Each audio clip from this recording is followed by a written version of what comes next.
आज हम लोग एक नया टॉपिक स्टार्ट करने वाले हैं जिसका नाम है सिस्टम्स ऑफ पार्टिकल, या इसी को हम लोग वैसे देखा जाए तो रिजिड बॉडी डायनामिक्स भी कहते हैं।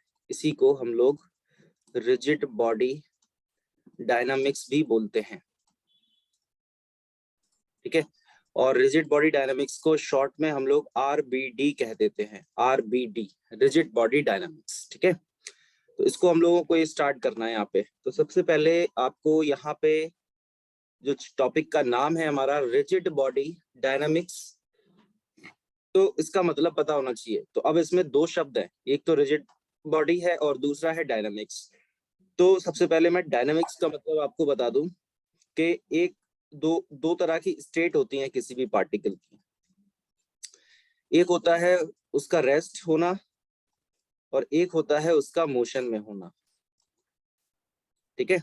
एक होता है उसका रेस्ट में होना और एक होता है उसका मोशन में होना। तो जो रेस्ट होता है उसको हम लोग कहते हैं स्टैटिक, उसको हम लोग कहते हैं स्टैटिक। और जो मोशन होता है उसको हम लोग कहते हैं डायनामिक, इसको हम लोग कहते हैं डायनामिक। यानी यहाँ पे हमें एक ऐसी ऑब्जेक्ट के बारे में डिस्कशन करना है जो मोशन कर रही है, ठीक है, जो मोशन कर रही है। अब किस तरह का मोशन कर रही है ये हमें समझना है ठीक है। और नाम था रिजिड बॉडी डायनामिक्स, तो डायनामिक्स का मतलब तो आपको समझ में आ गया कि मोशन होता है। अब मुद्दा ये है कि रिजिड बॉडी का क्या मतलब होता है, रिजिड बॉडी का क्या मीनिंग होता है। तो रिजिड बॉडी का मतलब क्या है कि जैसे मान लो कि ये कोई भी एक ऑब्जेक्ट है किसी भी शेप और साइज का, ठीक है। इसमें एक पार्टिकल मान के चलो आप यहाँ पे है और दूसरा कहीं पार्टिकल मान लो आपने यहाँ पे मान लिया इसका, ठीक है। तो ये दो पार्टिकल्स हैं और इन दोनों पार्टिकल्स के बीच का डिस्टेंस मान के चलो r है। तो ये मास है हमारा m1 और ये मास है हमारा m2। ये दो मास पार्टिकल्स हैं यहाँ पे, m1 मास का और m2 मास का। इनके बीच का डिस्टेंस अभी यहाँ पे कितना है, स्मॉल r है। अब अगर इस ऑब्जेक्ट पे हम कोई भी डिफॉर्मिंग फोर्स अप्लाई कर दें, मेरे शब्द सुनना बस आप, है ना, और हर एक शब्द का मीनिंग भी आपको मैं एक्सप्लेन करूंगा, परेशान नहीं होगा। इस ऑब्जेक्ट पे हम लोगों ने कोई भी डिफॉर्मिंग फोर्स अप्लाई किया, मैंने क्या बोला है, डिफॉर्मिंग फोर्स।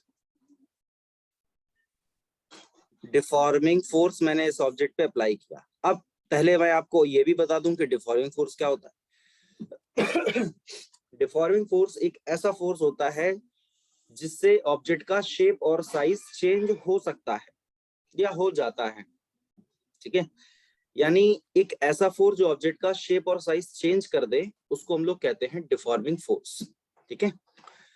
तो अगर इस ऑब्जेक्ट पे हमने डिफॉर्मिंग फोर्स अप्लाई किया तो अब हम तो यही मान के चल रहे हैं ना कि हमें इस ऑब्जेक्ट का शेप और साइज चेंज करना है, ठीक है। तो उसके लिए जो फोर्स हमें अप्लाई करना पड़ेगा उसको हम लोग डिफॉर्मिंग फोर्स कह देंगे। तो ये डिफॉर्मिंग फोर्स हो गया। लेकिन अगर इन दोनों मास पार्टिकल के बीच का डिस्टेंस हमेशा सेम रहे, आप उस पर कोई भी फोर्स अप्लाई करते रहो, इन दोनों मास पार्टिकल के बीच का ये जो डिस्टेंस है स्मॉल r, ये अगर हमेशा सेम रहता है तो हम कहते हैं कि ये हमारी क्या है, एक तरह की रिजिड बॉडी है। ये हमारी एक तरह की क्या है, रिजिड बॉडी है, ठीक है। आपने कितना भी उस पर डिफॉर्मिंग फोर्स लगाया हो, ऑब्वियस सी बात है कि इस ऑब्जेक्ट का शेप और साइज चेंज नहीं ही हुआ होगा, क्योंकि अगर इस ऑब्जेक्ट का शेप और साइज चेंज हुआ होता तो फिर इन दोनों मासेस के बीच का डिस्टेंस कम या ज्यादा हो जाता है ना। तो ऐसा तो कुछ हो नहीं रहा यहाँ पे, इन दोनों मासेस के बीच का जो डिस्टेंस है वो तो बदल नहीं रहा। हमने खूब इस पर डिफॉर्मिंग फोर्स अप्लाई कर लिया। तो इस तरह के ऑब्जेक्ट को हम लोग कहते हैं रिजिड बॉडी या रिजिड ऑब्जेक्ट, ठीक है। तो रिजिड बॉडी का मतलब आपने क्या समझा कि एक ऐसी ऑब्जेक्ट जिसमें कोई भी दो मास पार्टिकल के बीच का डिस्टेंस हमेशा फिक्स रहे, तो उसको हम लोग क्या देते हैं, रिजिड बॉडी, ठीक है। तो क्या लिख सकते हैं, a body in which the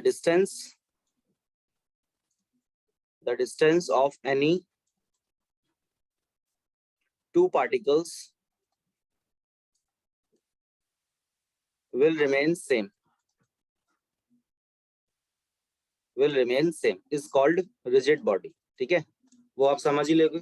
is called क्या होता है, एक ऐसी बॉडी जिसमें डिस्टेंस जो होती है दो पार्टिकल्स के बीच का वो हमेशा कैसा रहे, सेम रहे, उसको हम कहते हैं रिजिड बॉडी। तो रिजिड बॉडी के कुछ एग्जांपल्स हो सकते हैं, जैसे मान के चलो आप, एक एग्जांपल हमारा यहाँ पे हो जाता है डायमंड, ठीक है। एक हमारा एग्जांपल हो जाता है यहाँ पे क्वार्ट्स।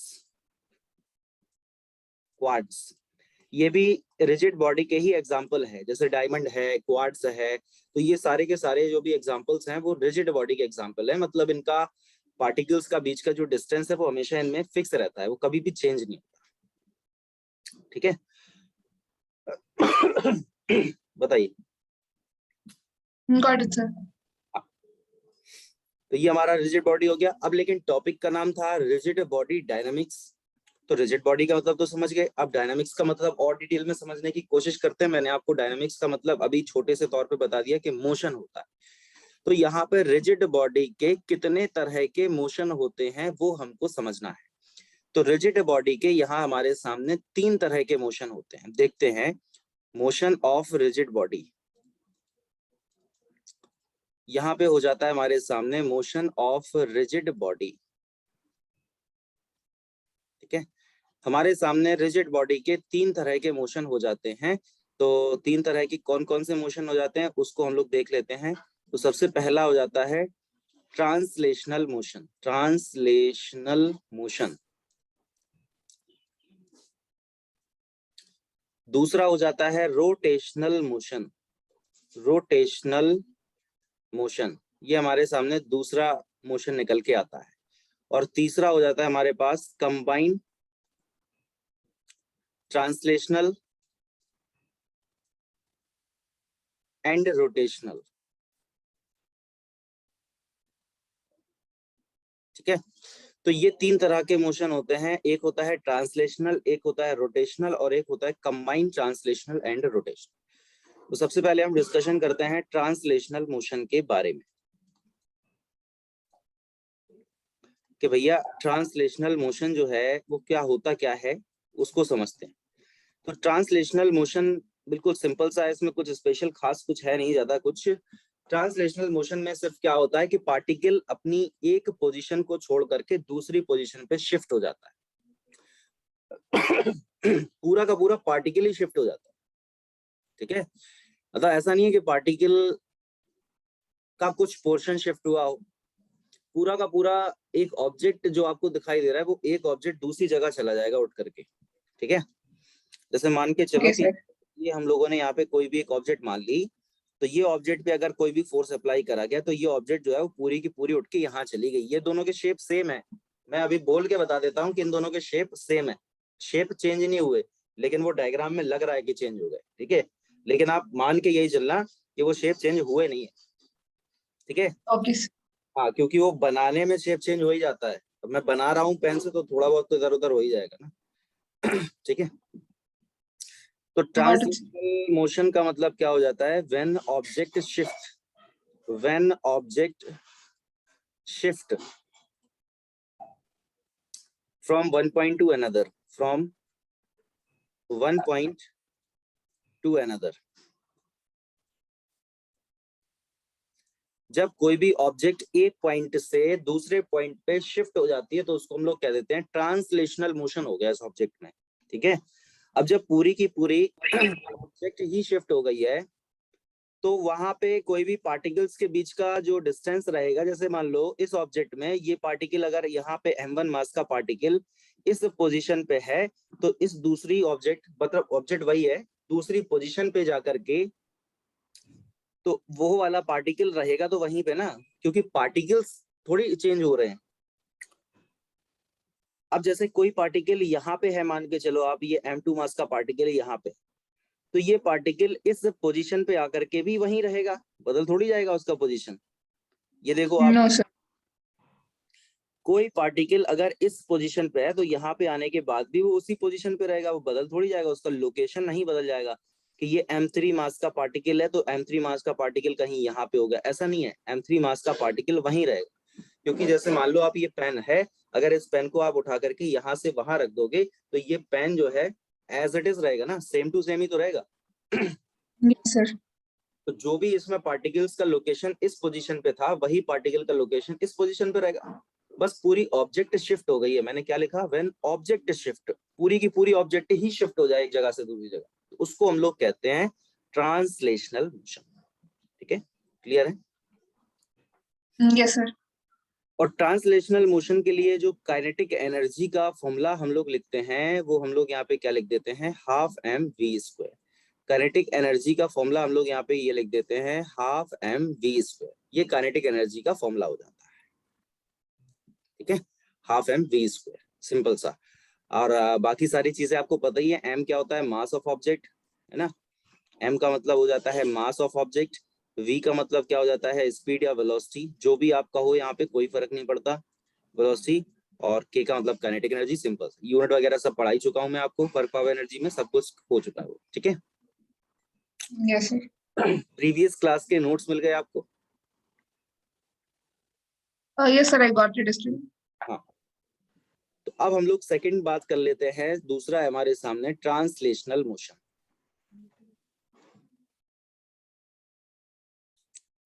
ट्रांसलेशनल मोशन ये हमारे पास सेकंड है। ओहो sorry sorry sorry, rotation motion, हाँ राइट हाँ सर? हाँ हाँ, वही लिख दिया मैंने दोबारा से, एक मिनट एक मिनट।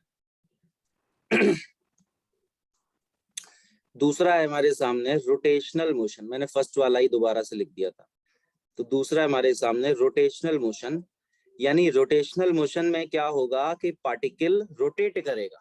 भाई नाम से ही क्लियर हो रहा है, रोटेशनल। तो यहाँ पे जो भी पार्टिकल होगा वो क्या करेगा, रोटेशन मोशन करेगा। यानी जैसे मान लो आप कि ये हमारे सामने कोई भी एक एक्सिस ऑफ रोटेशन है, जैसे मान लो ये कोई एक एक्सिस है, अरे यार ये एक्सिस भी नहीं बन पाती प्रॉपर, एक सेकंड रुको जरा, मैं एक्सिस बनाने की कोशिश करता हूँ। अरे ये क्यों नहीं मिट रहा है, पता नहीं क्यों नहीं मिट रहा है। मैं एक्सेस बनाने की कोशिश करता हूँ यहाँ पे, एक सेकंड रुकना जरा। Okay sir.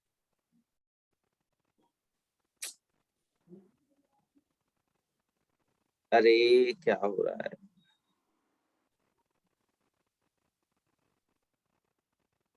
ये देखो थोड़ा थोड़ा स्ट्रेट बन गया, काम चल जाएगा हमारा। ठीक है, और इसके साथ में कोई भी एक ऑब्जेक्ट है, मान के चलो आप, कोई भी एक ऑब्जेक्ट है किसी भी शेप और साइज का, इस तरह से।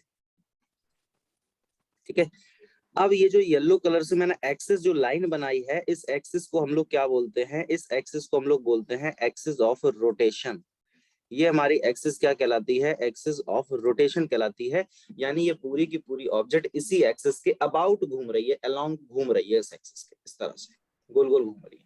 ठीक है, कितनी एंगुलर वेलोसिटी से घूम रही है, वो ओमेगा एंगुलर वेलोसिटी से घूम रही है। मैं हल्का सा आपको थोड़ा सा हिंट दे देता हूँ, बता देता हूँ कि हमारे सामने तीन शब्द निकल के आते हैं सर्कुलर मोशन में, जिनका यहाँ पे भी यूज होगा, इसलिए मुझे बताना पड़ेगा आपको थोड़ा सा। एक तो हो जाता है हमारे सामने एंगुलर डिस्प्लेसमेंट, एक हो जाता है हमारे सामने एंगुलर डिस्प्लेसमेंट जिसको हम लोग थीटा से शो करते हैं, एक हो जाता है हमारे सामने एंगुलर वेलोसिटी, एक हो जाता है हमारे सामने एंगुलर वेलोसिटी जिसको हम लोग ओमेगा से शो करते हैं, और एक हो जाता है हमारे सामने एंगुलर एक्सेलरेशन, ठीक है, जिसको हम लोग अल्फा से शो करते हैं। ये शब्द आपने सुने तो होंगे ही। Yes sir. हाँ, तो एंगुलर वेलोसिटी मतलब सिंपल वेलोसिटी ही है, जैसे velocity equal to displacement upon time लिखते हैं, वैसे angular velocity is equal to angular displacement upon time लिख देते हैं बस। ठीक है, सिंपल सा। Okay sir. तो ये हमारा एक्सिस ऑफ रोटेशन है। अब ये जो ऑब्जेक्ट है, तो ये ऑब्जेक्ट कई सारे मासेस से मिलके बनी है। जैसे ये m1 मास है r1 डिस्टेंस पे, यहाँ पे ये मान के चलो m2 मास है, ये r2 डिस्टेंस पे है, यहाँ पे आपने मान लिया ये m3 मास है, मान के चलिए r3 डिस्टेंस पे है, यहाँ पे कहीं आपने मान लिया ये m4 मास है, ये r4 डिस्टेंस पे है। इस तरह से ये कई अलग अलग डिस्टेंसेस पे कई सारे पार्टिकल से मिल करके ये पूरी ऑब्जेक्ट बन के रेडी हुई है, और इस ऑब्जेक्ट का पूरा मास क्या है, कैपिटल M। ठीक है, एंड ये जो कैपिटल M मास है, ये छोटे छोटे स्मॉल m मास के कई सारे पार्टिकल से मिलके बना है, M1 M2 M3 up to Mn। ठीक है, तो यहाँ पे अगर मैं आपसे पूछूं कि इस मास पार्टिकल M1 का, इस मास पार्टिकल M2 का, इस मास पार्टिकल M3 का और इस मास पार्टिकल M4 का एंगुलर वेलोसिटी क्या होगा, तो क्या आप मुझे आंसर बता सकते हो? देखो सीधी सी बात ये है कि जैसे मान लो घरों में फैन लगे होते हैं, फैन घूम रहा है, मैंने क्या बोला? फैन घूम रहा है, ठीक है, फैन रोटेट हो रहा है, ठीक है। अब फैन के एक ब्लेड पे, जैसे ये फैन का एक ब्लेड हो गया, मान लो ये फैन का एक ब्लेड हो गया, ठीक है, और ये फैन जो है वो ऐसे, मतलब 3 ब्लेड होते हैं ना फैन में, मैं थोड़ा रफ बनाने की कोशिश करता हूँ, थोड़ा सा समझ में आ जाए जिससे चीज हो। ये Okay, जैसे sir. मान लो कि ये हमारा एक फैन हो गया। अब इस फैन के ये 3 ब्लेड है या 4 ब्लेड है, जितने भी हैं, इस ये फैन मान लो इस तरह से रोटेट हो रहा है, घूम रहा है, और ये मान लो ओमेगा एंगुलर वेलोसिटी से रोटेट हो रहा है। और इस फैन के एक ब्लेड पे यहाँ पे कोई भी एक पार्टिकल है, ठीक है, आपसे पूछा गया इस पार्टिकल का एंगुलर वेलोसिटी कितना होगा। तो इस पार्टिकल का एंगुलर वेलोसिटी उतना ही होगा ना जितनी स्पीड से वो पूरा फैन घूम रहा है, पूरा ब्लेड घूम रहा है। Yes, sir. सेम ही तो होगा, क्योंकि वो पार्टिकल उस ब्लेड पे ही तो है। जैसे फैन वैन आपने देखा होगा ना, गंदे हो जाते हैं धूल वगैरह की वजह से, तो पार्टिकल्स ही तो जम जाते हैं ना, उस पे पार्टिकल्स उस पे आ जाते हैं, ठीक है, डस्ट पार्टिकल्स।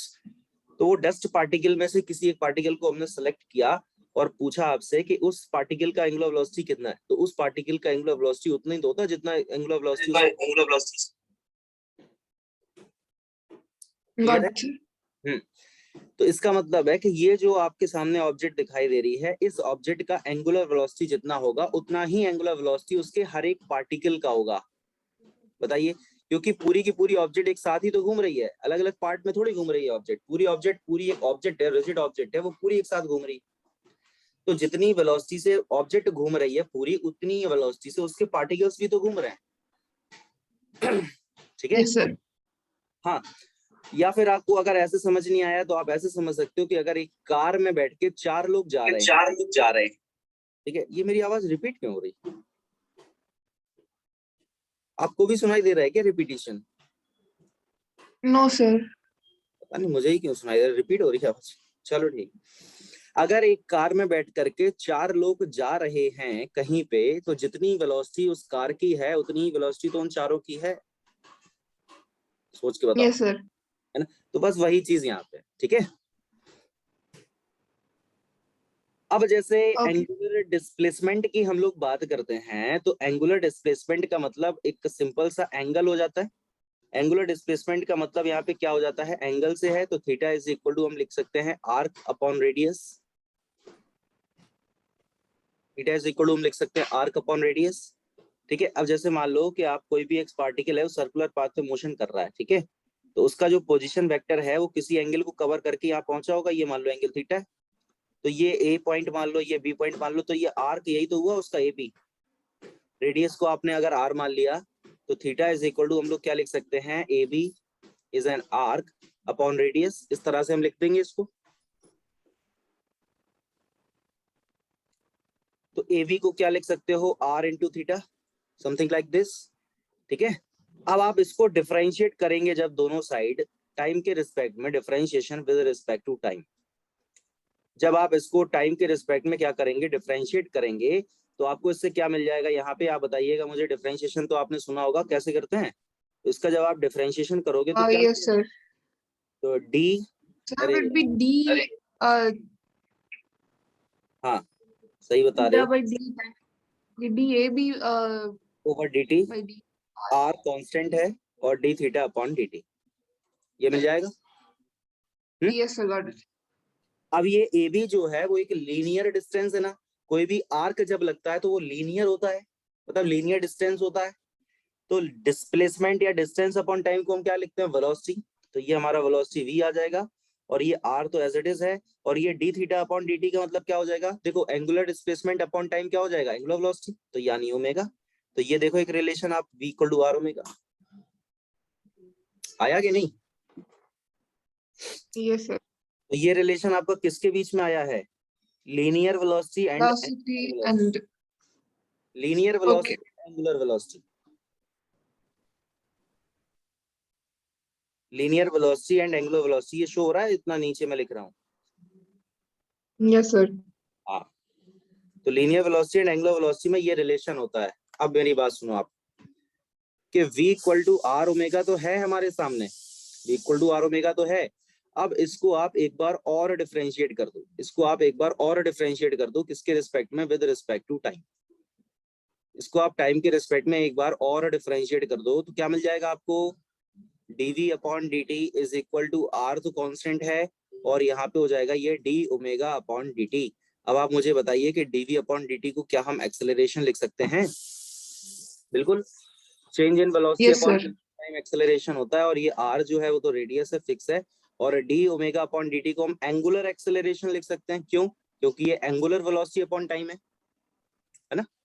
जैसे लीनियर वेलोसिटी अपॉन टाइम क्या हो जाता है, लीनियर एक्सेलरेशन, वैसे ही एंगुलर वेलोसिटी अपॉन टाइम क्या हो जाता है, angular acceleration. A equal to R alpha, ये भी एक रिलेशन आ गया। ठीक है। Yes, अब sir. ये जो हमारे सामने ऑब्जेक्ट था, ये जो हमारे सामने एक रिजिड ऑब्जेक्ट था, रिजिड बॉडी था, इसके लिए हमें कुछ चीजें फाइंड करना है। अगर हम यहाँ पे एक मास पार्टिकल को सेलेक्ट कर लेते हैं, ठीक है, फॉर मास m1, अगर हम यहाँ पे एक किसी मास को सेलेक्ट कर लेते हैं, m1 मास को मान लो हम लोगों ने सेलेक्ट किया, तो m1 मास के पार्टिकल के लिए अगर हम लीनियर वेलोसिटी और एंगुलर वेलोसिटी में रिलेशन लिखना चाहते हैं तो हम लोग क्या लिख सकते हैं, v equal to R omega. यही तो अभी मैंने बताया, जस्ट आपको जस्ट अभी बताया। ठीक है, तो यहाँ पे v की जगह क्या हो जाएगा, v1, और r की जगह क्या हो जाएगा, r1। लेकिन ओमेगा को हम ओमेगा 1 नहीं लिखेंगे। क्यों नहीं लिखेंगे, इसकी वजह आप मुझे बताइए, इसकी क्या वजह? ओमेगा को हम लोगों ने ओमेगा 1 क्यों नहीं लिखा, ओमेगा ही क्यों लिखा? क्या इसकी वजह आपको पता है? No, sir. अरे क्यों नहीं पता, अभी तो बताया था कि हर एक पार्टिकल का एंगुलर वेलोसिटी सेम है ना। Okay, got it. जो चाहे वो m1 हो, चाहे वो m2 हो, चाहे वो m3 हो, चाहे वो m4 हो, और चाहे वो पूरी की पूरी ऑब्जेक्ट हो, एंगुलर वेलोसिटी तो आपके सामने ओमेगा ही है। तो हर एक पार्टिकल का जब एंगुलर वेलोसिटी सेम है तो उसको हम ओमेगा 1 2 3 करके क्यों डिनोट करें, उसको हम सिर्फ ओमेगा लिखेंगे, क्योंकि वो तो सबका फिक्स है, चेंज थोड़ी हो रहा है। ठीक है, तो v1 को हम लोगों ने लिख दिया है यहाँ पे r1 ओमेगा। और अगर हम अब m1 मास के पार्टिकल की velocity find kinetic energy find करना चाहते हैं तो क्या हो जाएगा, देख लो आप, काइनेटिक एनर्जी। तो इसके लिए आप काइनेटिक एनर्जी अगर k1 लिखना चाहते हो तो क्या लिख सकते हो, formula half m1 v1 square. यही तो होता है फॉर्मूला, अभी ये तो मैंने लास्ट पिछले चैप्टर में आपको बताया, काइनेटिक एनर्जी का फॉर्मूला हाफ mv स्क्वायर होता है। Yes, sir. ठीक है, तो यहाँ पे अगर आपने k1 लिखा तो आपने लिखा हाफ m1 v1 स्क्वायर। तो इसमें आप ये जो v1 है ना, इस v1 को उठा करके इसमें पुट करिए तो आपको क्या मिल जाएगा, r1 का स्क्वायर इंटू ओमेगा का स्क्वायर, यही तो मिलेगा। ठीक है, तो ये हमने क्या करा है, ये हमने m1 मास के पार्टिकल का काइनेटिक एनर्जी फाइंड कर लिया। ठीक है, ये हमने m1 मास के पार्टिकल का काइनेटिक एनर्जी फाइंड कर लिया है। और इसी तरह से सिमिलरली, या मैं लिख देता हूं, चलो सिमिलरली, अगर हमें m2 मास के पार्टिकल का काइनेटिक एनर्जी निकालना है तो क्या हो जाएगा, 1/2 m2 r2 स्क्वायर ओमेगा। बिल्कुल इसी की तरह से लिख दिया हम लोगों ने इसको, देख लो आप। Yes. Sir, omega square or just omega, हाँ sir? Sorry omega square. ठीक है, Okay. और अगर k3 हमको लिखना है तो k3 हम क्या लिख सकते हैं, 1/2 m3 r3 square omega square, ऐसे लिख सकते हैं अप टू kn तक। मान लो n पार्टिकल से मिलकर के वो ऑब्जेक्ट बनी है, तो mn rn स्क्वायर ओमेगा। इस तरह से हम लोगों ने हर एक पार्टिकल का काइनेटिक एनर्जी लिख दिया है। बताइए कोई डाउट? No, sir. क्लियर हो गई बात आपको इतनी? Yes, sir. Very good. तो अगर आपको इतनी बात क्लियर हो गई है तो अब हम बात करेंगे कि हमें ये जो काइनेटिक एनर्जीज हम लोगों ने फाइंड करी है, ये तो एक सिंगल पार्टिकल्स की काइनेटिक एनर्जी हम लोगों ने फाइंड करी, लेकिन हमें तो पूरी ऑब्जेक्ट का काइनेटिक एनर्जी चाहिए। पूरी ऑब्जेक्ट है ना हमारे सामने, तो नेट काइनेटिक एनर्जी हम क्या लिख सकते हैं? या नेट कह दो या टोटल कह दो आप। तो नेट काइनेटिक एनर्जी हमारे सामने जो आएगी वो कितनी आ जाएगी, इसको आप समझिएगा गौर से। ये हमारे सामने निकल के आएगी कि हम सारी काइनेटिक एनर्जीज को क्या कर दें, ऐड कर दें। देखो एक तो काइनेटिक एनर्जी क्या होता है, स्केलर होता है, तो हम उसको डायरेक्ट ऐड कर सकते हैं बिना किसी डायरेक्शन वायरेक्शन के। अगर काइनेटिक एनर्जी वेक्टर होता तो हमें फिर डायरेक्शन निकालना पड़ता, एंगल देखना पड़ता, कंपोनेंट करने पड़ते, फिर बहुत हेडेक होती है। ठीक है, लेकिन काइनेटिक एनर्जी जो है हमारे सामने वो स्केलर होता है, इसकी वजह से हम इसको डायरेक्ट ऐड कर सकते हैं। ठीक है, तो क्या हो जाएगा ये K1 K2 K3 up to Kn N particles. अब आप इसकी वैल्यू रखो तो K1 का वैल्यू कितना है हमारे सामने 1/2 m1 r1 square omega. K2 का वैल्यू आपके सामने है m2 r2 square omega square है, sorry r2 square omega square, plus K3 का वैल्यू आपके सामने है 1/2 m3 r3 square omega square, और प्लस Kn का वैल्यू आपके सामने कितना है 1/2 mn rn square omega square. बताइए कोई डाउट इतनी बात में है? No sir. Everything is clear? Yes sir. Very good. तो K इज इक्वल टू, अब आप चाहते हो तो इसमें से ओमेगा स्क्वायर अपॉन 2 को हम लोग कॉमन कर सकते हैं, देख लो सब में है। तो ब्रैकेट के अंदर जो बचेगा वो बचेगा m1 r1 square plus m2 r2 square plus m3 r3 square और up to mn rn square. ये हमारे सामने रिमेनिंग पार्ट ब्रैकेट के अंदर रहेगा। ठीक है, अच्छा अब ये जो ब्रैकेट के अंदर लिखा हुआ है ना, इस चीज को हम कैसे लिख सकते हैं? ये बाकी का तो हमारा एज इट इज रहेगा, K is equal to omega square upon 2, ये तो हमारा सेम टू सेम रहा। लेकिन जो ब्रैकेट के अंदर चीजें हैं इसको हम कैसे लिख सकते हैं, समझना। इसको हम क्या ऐसे लिख सकते हैं, summation mi ri square and i is equal to 1 to n। बताइएगा क्या इस ब्रैकेट के अंदर को हम इस तरह से लिख सकते हैं? ये जो समेशन का यस सर। मतलब क्या होता है, समेशन का तो ऐड करना होता है। तो आप यहाँ पे i की वैल्यू 1 रखो तो क्या हो जाएगा, ये m1 r1 स्क्वायर हो जाएगा। फिर समेशन लगाए तो आप प्लस लगाओ, अब i की वैल्यू 2 रखो तो m2 r2 स्क्वायर हो जाएगा। फिर समेशन है तो प्लस लगाओ, फिर i की वैल्यू 3 रखो तो m3 r3 स्क्वायर हो जाएगा। यानी देखा जाए तो आपको यही मिलेगा। ठीक है, मतलब समझ आ रही बात मैं क्या कर क्या रहा हूँ, ये चल क्या रहा है? Yes sir. तो ये जो ब्रैकेट के अंदर मैंने ब्लू कलर से लिखा हुआ है, इस चीज को हम लोग क्या कहते हैं? इसी चीज को हम लोग कहते हैं मोमेंट ऑफ इनर्शिया। इसी चीज को हम लोग क्या कहते हैं, मोमेंट ऑफ इनर्शिया। और मोमेंट ऑफ इनर्शिया को हम लोग कैपिटल आई से शो करते हैं। ठीक है, अब मोमेंट ऑफ इनर्शिया होता क्या है वो अभी आगे बताऊंगा, इसी के बाद आएगा अभी। तो इसको हम लोग क्या कह देते हैं, मोमेंट ऑफ इनर्शिया, इसको हम लोग कैपिटल आई से शो करते हैं। तो फाइनली जो काइनेटिक एनर्जी का हमारे सामने फॉर्मूला निकल के आया वो कितना आ गया, देखो ये 1/2 तो है ही। इस चीज को ये जो ब्लू कलर से लिखा है इसको हम लोगों ने लिख दिया आई, यानी मोमेंट ऑफ इनर्शिया, और ये जो क्या लिखा हुआ है ओमेगा स्क्वायर। तो ये हमारे सामने काइनेटिक एनर्जी का फॉर्मूला निकल के आया है। और ये काइनेटिक एनर्जी जो आई है इसको हम लोग कहते हैं रोटेशनल काइनेटिक एनर्जी। इसको हम लोग कहते हैं रोटेशनल काइनेटिक एनर्जी, क्योंकि इस काइनेटिक एनर्जी से ऑब्जेक्ट रोटेट हो रही है। ऑब्जेक्ट में ट्रांसलेशन मोशन नहीं हो रहा है इसकी वजह से ना, समझ पा रहे हो मेरी बात आप? Yes sir.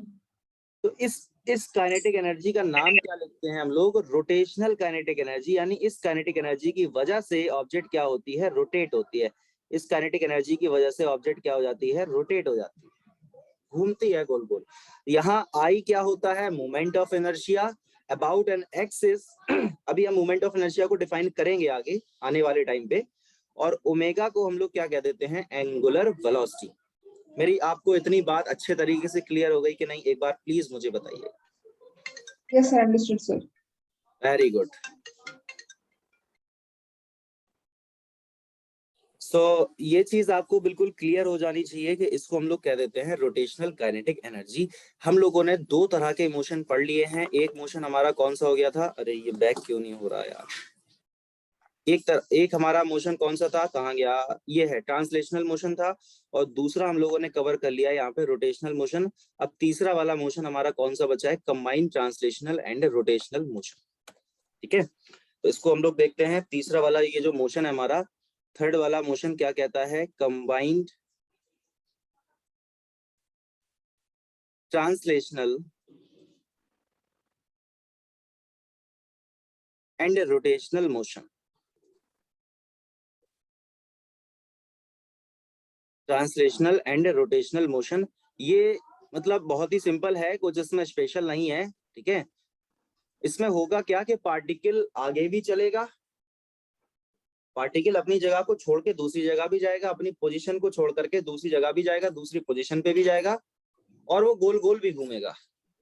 जैसे जैसे इसका एग्जाम्पल आप बता सकते हो मुझे, ऐसा क्या हो सकता है, बताइए इसका एग्जाम्पल बताइए, मतलब बहुत ही बेहतरीन एग्जाम्पल होगा, बताइए इसका कोई एग्जाम्पल। um, मतलब मैंने आपको बता दिया चीज क्या है, चीज में क्या है कि पार्टिकल गोल गोल भी घूम रहा है और वो आगे भी चल रहा है, मतलब अपनी एक्सेस पे भी घूम रहा है और वो आगे भी चलता जा रहा है।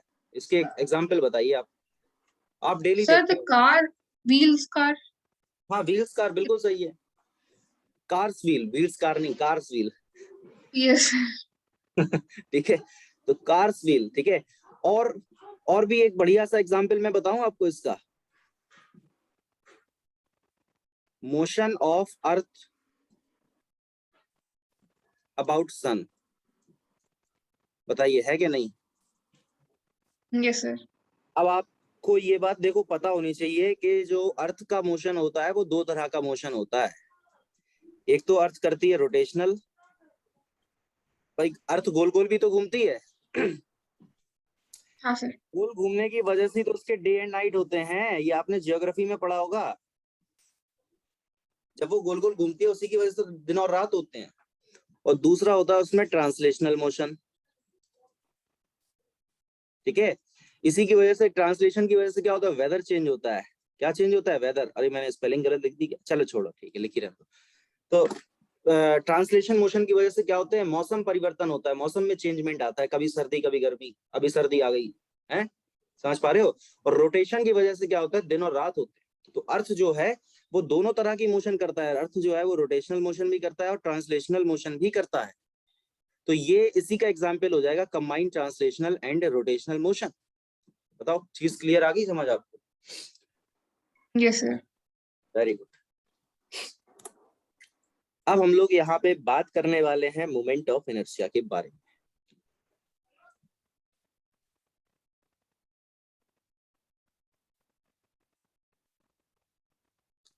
मोमेंट ऑफ इनर्शिया का क्या मीनिंग होता है, इसको हमें यहाँ पे समझना है। मोमेंट ऑफ इनर्शिया को हम लोग कैसे डिफाइन करते हैं वो चीज हमको देखना है। तो सबसे पहले मैं यहाँ पे एक डायग्राम बना देता हूँ। ये हमारी हो गई एक एक्सेस, ठीक है। ये एक्सेस आप देख रहे हो मतलब एकदम सीधी बन रही है, मैं किसी की चीज की हेल्प से बना रहा हूँ इसको, ठीक है। तो ये हमारी हो गई है यहाँ पे एक्सेस, और इस एक्सेस के अबाउट कोई भी एक ऑब्जेक्ट है, किसी भी शेप और साइज का, कैसा भी कोई भी ऑब्जेक्ट हो सकता है।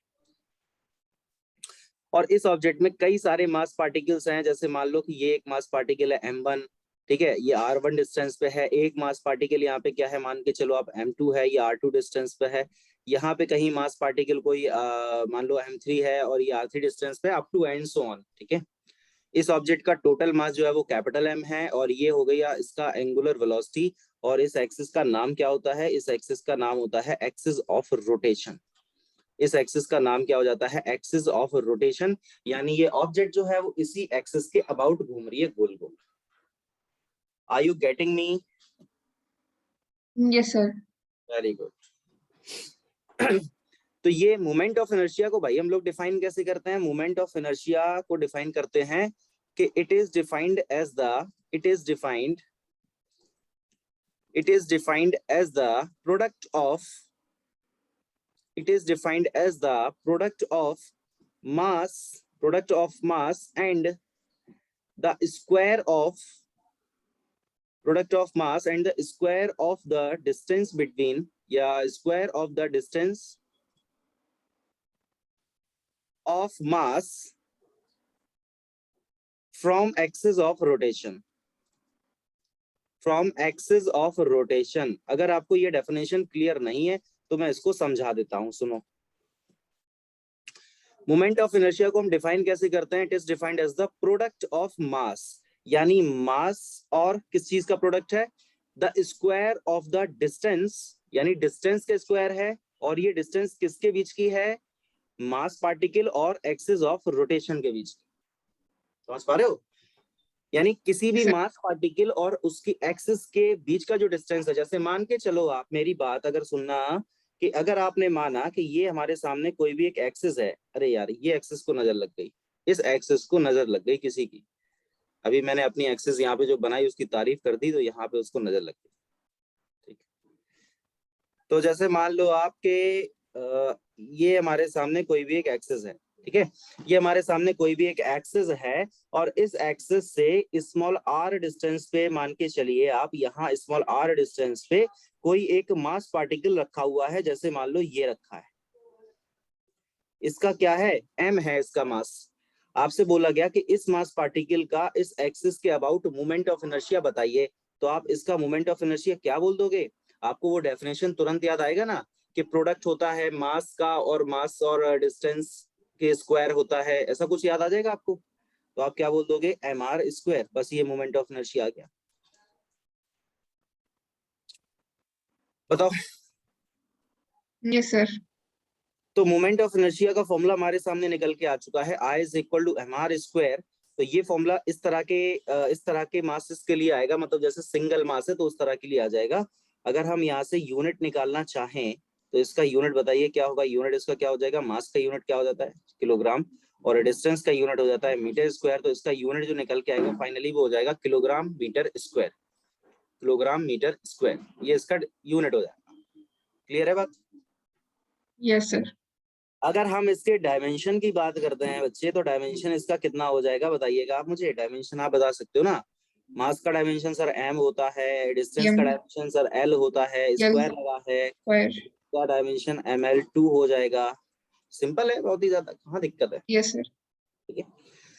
अगर देखो ये मोमेंट ऑफ इनर्शिया तो आपने लिखा इस तरह के डायग्राम के लिए, इस तरह के डायग्राम के लिए, लेकिन इस टाइप के डायग्राम के लिए अगर आपको मोमेंट ऑफ इनर्शिया लिखना है तो आप क्या लिख सकते हो, इस तरह के डायग्राम के लिए आपको अगर मोमेंट ऑफ इनर्शिया लिखना है तो आप इस तरह से लिख सकते हैं, m1r1 स्क्वायर प्लस का m2r2 स्क्वायर प्लस का m3r3 स्क्वायर। देखो यहाँ पे भी कोई डायरेक्शन का रोल नहीं है, सीधे सीधे हम लोग ऐड ही तो करते जा रहे हैं, mn स्क्वायर। इस तरह से हम लोग मोमेंट ऑफ इनर्शिया सारे के सारे डिफाइन कर सकते हैं। क्लियर, आगे बात समझ में? Yes sir. और इसी चीज को हम लोग एक छोटे से एक्सप्रेशन में समेट दें, अगर इसको सिकोड़ के रख दें छोटे से एक्सप्रेशन में, तो वो छोटा सा एक्सप्रेशन हमारा क्या निकल के आएगा, MIRI square and I is equal to 1 to n। बताइएगा सही है? वही चीज हो गई ना जो अभी मैंने आपको यहाँ पे बताई थी, ये देखो ये वाली, यही चीज हो गई, राइट सर। ठीक है, क्लियर है? तो ये कहलाता है हमारा मोमेंट ऑफ इनर्शिया। बताइए कोई डाउट? No sir. कोई भी समस्या तो नहीं है, कोई प्रॉब्लम तो नहीं आ रही, समझ में आ रही सारी चीजें प्रॉपर वे में? हाँ सर। Yes sir. तो ये हमारा मोमेंट ऑफ इनर्शिया कहलाता है। मेरे ख्याल से आपको इतना क्लियर हो चुका है, बहुत अच्छी बात है। अब हम बात करते हैं मोमेंट ऑफ इनर्शिया से रिलेटेड दो थ्योरम हैं हमारे पास, मोमेंट ऑफ इनर्शिया से रिलेटेड दो थ्योरम हैं, तो उनकी अब हम लोग यहाँ पे बात कर लेते हैं। लेकिन उसके पहले थोड़ा सा मैं आपको कुछ चीजें बता दूं, कुछ जैसे चीजें हैं जिनके मोमेंट ऑफ इनर्शिया हमें निकालना होगा या फिक्स होगा, वो सारी चीजें मैं आपको यहाँ पे एक्सप्लेन कर देता हूँ, ठीक है। आप मुझे 1 मिनट का टाइम दीजिए। तो कुछ चीजों के मोमेंट ऑफ इनर्शिया मैं आपको बताना चाहता हूँ। जैसे मान के चलो कि अगर हमारे पास एक सॉलिड स्फीयर है, जैसे मान लो कि हमारे पास कोई भी एक सॉलिड स्फीयर है,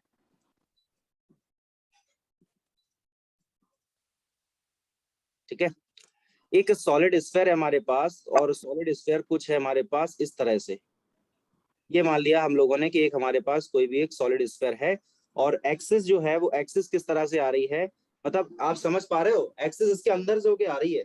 जैसे ये सॉलिड स्फीयर है तो ये आप ये मान लो ये एक्सिस है और ये कोई सॉलिड स्फीयर है, तो एक्सिस इस तरह से गई है ये आर पार। मतलब समझ में आ गई बात, कैसी एक्सिस है? Yes sir. मतलब ऐसी ऐसी एक्सिस नहीं है, मतलब उसके टेंजेंट पे एक्सिस नहीं है, उसके अंदर से होकर के जा रही है एक्सिस। तो ये हो गया उसका सेंटर पॉइंट O हो गया, और जो एक्सिस आ रही है वो इस तरह से कोई भी एक एक्सिस है जो यहाँ पे दिखाई दे रही है आपको ये, ठीक है। तो आपको इससे इस एक्सिस से पता चल जाएगा कि वो अंदर से होके आई है एक्सिस। इस एक्सिस के अबाउट मोमेंट ऑफ इनर्शिया जो है वो कितना होता है, 2/5 mr स्क्वायर।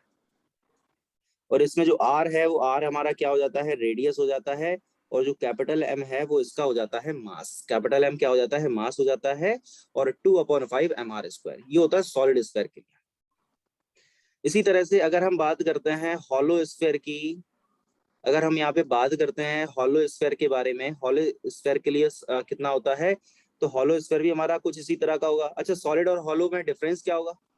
मतलब सॉलिड में मास है ना, ये पूरा पूरा मास भरा हुआ है यहाँ पे ना, हॉलो में बस क्या होगा कि यहाँ पे ऐसे मास नहीं होगा। मान लो कि ये हमारा हॉलो स्फीयर है और एक्सिस इसकी कुछ इस तरह से गुजर रही है, ये ठीक है। तो इस एक्सिस के अबाउट जो मोमेंट ऑफ इनर्शिया हम लोग फाइंड करते हैं वो होता है 2/3 mr²। 2/3 mr², ये इसके लिए हम लोग यहाँ पे फाइंड कर लेते हैं। बात आ गई समझ? ठीक है। Yes sir. और इसी तरह से कुछ और भी ऑब्जेक्ट्स होती हैं जिनके मोमेंट ऑफ इनर्शिया होते हैं, फिक्स होते हैं, वो आपको मतलब एक याद कर लोगे उनको तो ज्यादा बेटर रहेगा एग्जाम में। अब वहां पे हम कैलकुलेट नहीं कर पाएंगे ना, कि टाइम उतना कहाँ होता है कि हम हर एक चीज की कैलकुलेशन करें, काफी सारी चीजें तो हमें याद करके ही जाना होगा। तो उसका एक लिस्ट बना करके मैं आपको शेयर कर दूंगा, ठीक है। वो लिस्ट था मेरे पास, पता नहीं वो कहाँ है, किस फोल्डर में मिल नहीं रहा, तो मैं देख लूंगा उसको फुर्सत में बैठ के, फिर मैं उसकी लिस्ट जो है पूरी वो आपके साथ शेयर कर दूंगा। चलेगा ऐसा? Yes sir. ओके, चलिएगा। तो हम लोग जो इम्पोर्टेंट थ्योरम्स हैं मोमेंट ऑफ इनर्शिया से रिलेटेड उसकी बात कर लेते हैं। Important theorems, important theorems.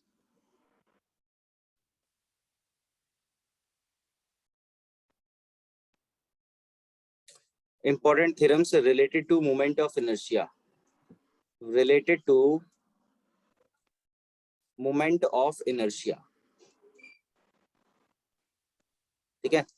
Moment of inertia से रिलेटेड जो भी इंपॉर्टेंट थ्योरम है उनको हमें यहाँ पे कवर करना है। तो मोमेंट ऑफ इनर्शिया से रिलेटेड दो इंपॉर्टेंट थ्योरम है जो मैं आपको बता रहा हूँ। पहला होता है थ्योरम ऑफ पैरेलल एक्सिस, पहला हो जाता है हमारा थ्योरम ऑफ पैरेलल एक्सिस, और सेकंड हो जाता है हमारा theorem of perpendicular axis. Writing समझ आ रही है ना? Yes sir. हाँ, थोड़ा डिस्टर्ब है writing. Theorem of perpendicular axis, ये दो एक्सिस हमारी हो जाती हैं, थ्योरम ऑफ पैरेलल एक्सिस और एक हो जाती है थ्योरम ऑफ परपेंडिकुलर एक्सिस। तो इसमें हम डिस्कशन करना स्टार्ट करते हैं। सबसे पहली थ्योरम जो है हमारे सामने, थ्योरम ऑफ पैरेलल एक्सिस। तो थ्योरम ऑफ पैरेलल एक्सिस के बारे में हम लोग यहाँ पे डिस्कशन अपना शुरू करते हैं। थ्योरम ऑफ पैरेलल एक्सिस क्या कहता है हमसे? जैसे मान लो कि ये कोई भी एक ऑब्जेक्ट है किसी भी शेप और साइज का, ये मैंने बड़ा सा ऑब्जेक्ट एक यहाँ पे ड्रॉ कर दिया। ये हमारे सामने कोई भी एक ऑब्जेक्ट है किसी भी शेप और साइज का, और इस ऑब्जेक्ट में दो यहाँ पे क्या है, इस ऑब्जेक्ट में यहाँ पे दो एक्सिस हैं। मैं उन एक्सिस को बनाने की कोशिश करता हूँ, अगर वो सीधी बन जाए तो बहुत अच्छी बात है, कोशिश थोड़ी बहुत सफल हो गई है, ठीक है। अब दूसरी एक्सिस भी मैं बनाने की कोशिश करता हूँ, अगर वो भी स्ट्रेट बन जाए तो बहुत ही अच्छी बात है, नहीं बनती है तो फिर कोई बात ही नहीं है। थोड़ा इसको और पास बनाए, अरे ये तो जरूर आ जाएंगे। चलो ये लो, ठीक है, काम चला लो। हालांकि ये दोनों एक्सिस एक दूसरे के पैरेलल हैं, शो नहीं लग नहीं रहा है देखने में डायग्राम को, लेकिन वो है पैरेलल, क्योंकि ये पैरेलल एक्सिस थ्योरम है ना। तो लो, दूसरी वाली एक्सिस ही गायब हो गई। अरे यार,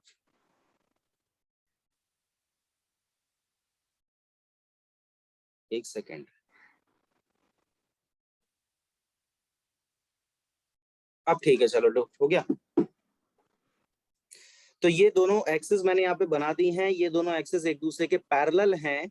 और एक चीज आपको मैं बता दूं कि इनमें से ये जो एक्सिस है, मान के चलो कि ये एक्सिस हमारी इस ऑब्जेक्ट के सेंटर ऑफ मास से होकर गुजर रही है।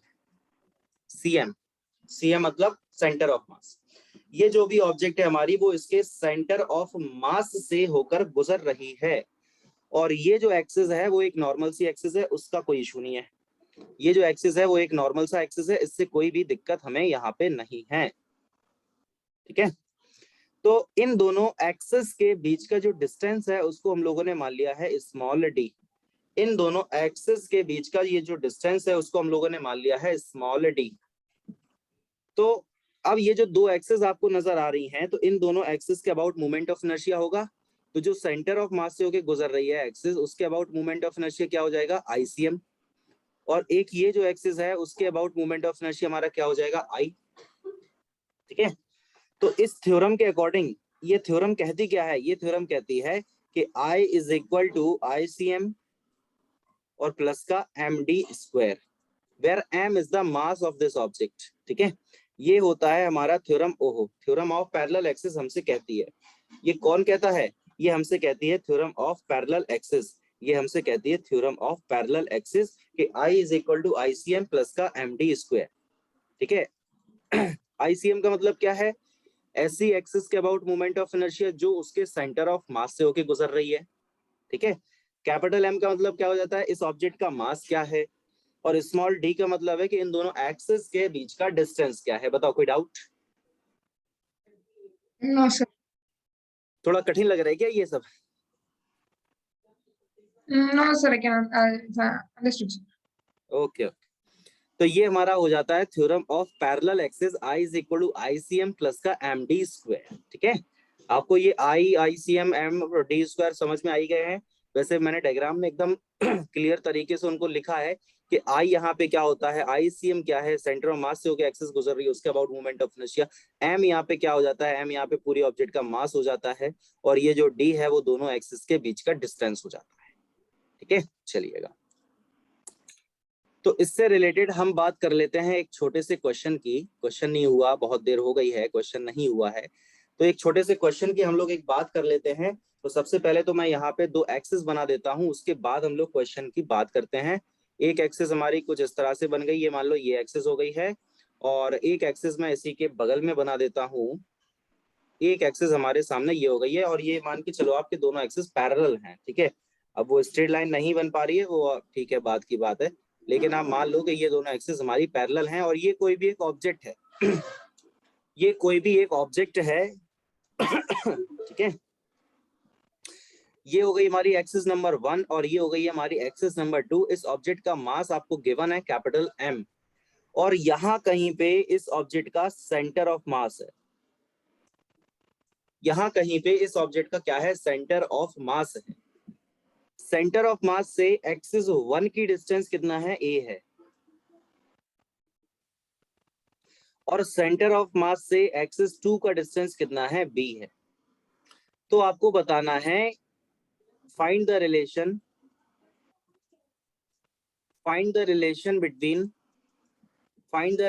Between I1 and I2। आपको यहाँ पे I1 और I2 में रिलेशन फाइंड करना है। इस क्वेश्चन को सॉल्व करने के लिए आपको देखो, सबसे पहली बात तो ये है कि आपको यहाँ पे पता होना चाहिए कि हमारे पास जो थ्योरम ऑफ पैरेलल एक्सिस है वो क्या कहती है, I is equal to ICM plus MD square. लेकिन इस क्वेश्चन में हमारे सामने सेंटर ऑफ मास जो ये रखा हुआ है, इससे कोई भी एक्सिस गुजर ही नहीं रही। देखो आप कहीं गुजर रही है, आपको दिखाई दे रही कोई भी एक्सिस आपको ऐसा दिख रहा है जो इसके सेंटर ऑफ मास से होकर के गुजर रहा हो, बताइएगा? No sir. नहीं है। तो हमें क्या करेंगे, इसमें हम एक एक्सिस ड्रॉ कर लेंगे यहाँ पे, जो कि इसके सेंटर ऑफ मास से होके गुजरती हो। इस तरह से हम लोगों ने यहाँ पे क्या करा, एक एक्सिस मान ली है। इस तरह से हम लोगों ने यहाँ पे एक एक्सिस यहाँ पे मान ली है, जो एक्सिस इसके सेंटर ऑफ मास से होके गुजर रही थी। देखो मैंने ये डॉटेड लाइन से एक एक्सिस बना दी ना। तो ये एक्सिस जो भी है हमारी, वो हमारी कहाँ से होके गुजर रही है, इसके सेंटर ऑफ मास से होके गुजर रही है। ये देखो आप, ठीक है। और अब अगर हमें यहाँ पे I1 की वैल्यू फाइंड करना है, तो I1 को हम क्या लिख सकते हैं, I1 को हम क्या लिख सकते हैं, मतलब ये मान लो इसके अबाउट मोमेंट ऑफ इनर्शिया हमारा I1 है, और इसके अबाउट मोमेंट ऑफ इनर्शिया अगर हमारा I2 है, तो I1 को हम क्या लिख सकते हैं, बताइएगा आप? ICM प्लस का M D स्क्वायर होता है ना, ये देखो D स्क्वायर लिखा है यहाँ पे। तो यहाँ पे D का मतलब क्या है, बताओ आप? D का मतलब यहाँ पे क्या है, A है। तो ये क्वेश्चन समझ आई कि नहीं आई, ये बताओ पहले। Yes sir. अब अगर हमको I2 लिखना है, तो I2 के लिए हम क्या लिख सकते हैं, बताइएगा? ICM प्लस का प्लस बताओ क्या होगा, M क्या होगा बताओ? B square. हाँ बिल्कुल सही है। अब आप देखो कि क्वेश्चन में हमें ICM तो गिवन ही नहीं था, क्वेश्चन में हमें ICM थोड़ी गिवन था कहीं पे। तो हम क्या करेंगे, इन दोनों को सब्ट्रैक्ट कर देंगे जिससे कि आईसीएम ये हट जाए। फिजिक्स का ये सिस्टम होता है कि आप आंसर उन टर्म्स में नहीं ला सकते जो आपको पता नहीं है, जो आपने माने हैं, जो चीज आप मान रहे हो ना क्वेश्चन में, उसमें आंसर नहीं आना चाहिए। आंसर हमेशा उसमें आना चाहिए जो गिवन है क्वेश्चन। ठीक है, अब पता चला कि यहाँ पे आईसीएम था ही नहीं, आपने आईसीएम मान लिया, आईसीएम में आपने आंसर निकाल दिया, तो वो गलत है। अभी गलत नहीं है, मतलब पूरा सॉल्व करो और सॉल्व होगा अभी वो। अगर कोई भी आपके आंसर में अननोन टर्म आ रहा है जो आपने माना था, तो अभी आपने पूरा सॉल्व नहीं किया है, अभी और सॉल्व होगा वो क्वेश्चन। ठीक है, तो ओके यहाँ सर। पे हम लिख सकते हैं क्या, I1 minus I2 is equal to क्या हो जाएगा हमारे सामने, m और a स्क्वायर, और माइनस का हो जाएगा ये हमारे सामने b स्क्वायर। तो बस ये रिलेशन आ गया, I1 minus I2 is equal to क्या हो गया, m और a स्क्वायर माइनस का b स्क्वायर। बस ये फॉर्मूला हमारे सामने निकल के आ जाएगा। फॉर्मूला नहीं है, ये क्वेश्चन है, रिलेशन पूछा था ना I1 I2 में, तो ये देखो I1 I2 में रिलेशन आ गया, ये हमारे सामने I1 I2 में रिलेशन आ गया है, ये I1 I2 में रिलेशन आ गया है। तो ये हमारे सामने I1 I2 में रिलेशन आ चुका है। बताइए कोई doubt? No sir. Very good. तो अब कुछ ऑब्जेक्ट्स के हम मोमेंट ऑफ इनर्शिया फाइंड करने की कोशिश करते हैं। जैसे मैं बता दूं आपको कि अगर हमारे साथ एक यूनिफॉर्म रॉड है, जैसे हमारे पास एक यूनिफॉर्म रॉड है, इसके लिए अगर मोमेंट ऑफ इनर्शिया में फाइंड करना है, जैसे मान लो कि हमारे सामने कोई भी एक यूनिफॉर्म रॉड है, कुछ इस तरह की, ये मान लो ये हमारे पास कोई भी एक यूनिफॉर्म रॉड है। ठीक है, तो इसका मास हम लोग मान लेते हैं कि इसका मास कैपिटल M है और इसका जो लेंथ है वो कैपिटल L है, मान लिया ऐसा। ठीक है, और ये रहा इसका सेंटर ऑफ मास। ऑब्वियसली बात है, रॉड है, जैसे मान लो ये यूनिफॉर्म रॉड है। ठीक है, तो ये अगर यूनिफॉर्म रॉड है तो इसका सेंटर मास क्या होगा, बिल्कुल बीच में ही तो होगा, जहां पे इसका पूरा मास कंसंट्रेट रहता है, तो वो बीच में ही होगा बिल्कुल। समझ में आ रहा है कि कोई दिक्कत है? Yes sir. No sir. सब सही चल रहा है? Yes sir. हाँ, तो ये हमारा एक पॉइंट हो गया, सेंटर ऑफ मास हो गया। तो इस सेंटर ऑफ मास के अबाउट एक एक्सिस हम लोग यहाँ पे ड्रॉ करते हैं, और इस एक्सिस के अबाउट हमें यहाँ पे अगर सेंटर ऑफ मास फाइंड कर वो मोमेंट ऑफ इनर्शिया फाइंड करना है, तो हम लोग कैसे फाइंड करेंगे वो आप समझो यहाँ पे गौर से। जैसे मान लो कि हम लोगों ने ये एक्सिस एक ड्रॉ कर दी, देखो एकदम स्ट्रेट एक्सिस बन गई, ये देखा मेरा कमाल आपने, है? ये देखो बिल्कुल सीधी लाइन मैंने बना दी है, और इस एक्सिस के अबाउट आपको मोमेंट ऑफ इनर्शिया फाइंड करना है। तो अब इस एक्सिस के अबाउट आप मोमेंट ऑफ इनर्शिया यहाँ पे फाइंड कैसे करेंगे, ये आपको यहाँ पे समझने की जरूरत है। गौर से सुनना, बहुत ही गौर से। हम लोग क्या करते हैं, एक छोटा सा एलिमेंट मान लेते हैं। ये हम लोगों ने एक छोटा सा कोई भी एलिमेंट मान लिया। ठीक है, इस एलिमेंट की ये जो थिकनेस है वो कितनी हो गई, dx। एलिमेंट कोई छोटा सा है, उसकी थिकनेस हम लोगों ने dx मान ली, और ये मान लिया कि ये जो एलिमेंट है वो इस एक्सिस से x डिस्टेंस पे है। ये जो एलिमेंट है वो एक्सिस से x डिस्टेंस पे है, और इस एलिमेंट का जो थिकनेस है वो dx है। क्लियर? Yes sir. और ये जो छोटा सा एलिमेंट है, अगर उसकी थिकनेस बहुत ही कम है, तो ऑब्वियस सी बात है कि उसका मास भी बहुत ही कम होगा। अब जब dx उसका थिकनेस है, तो मास उसका हम लोग dm मान लेते हैं। dm मतलब small mass, very small mass, छोटा सा मास। ठीक है, सही चल रहा है ना? मतलब कोई डाउट तो नहीं आ रहा आपको? डाउट है बता देना नो तुरंत, सर। क्योंकि थोड़ा सा नो। टेक्निकल चीजें हैं, थोड़ा सा टेक्निकल चीजें हैं, हो सकता है डाउट आ जाए, पूछ लेना। ठीक है, ओके सर।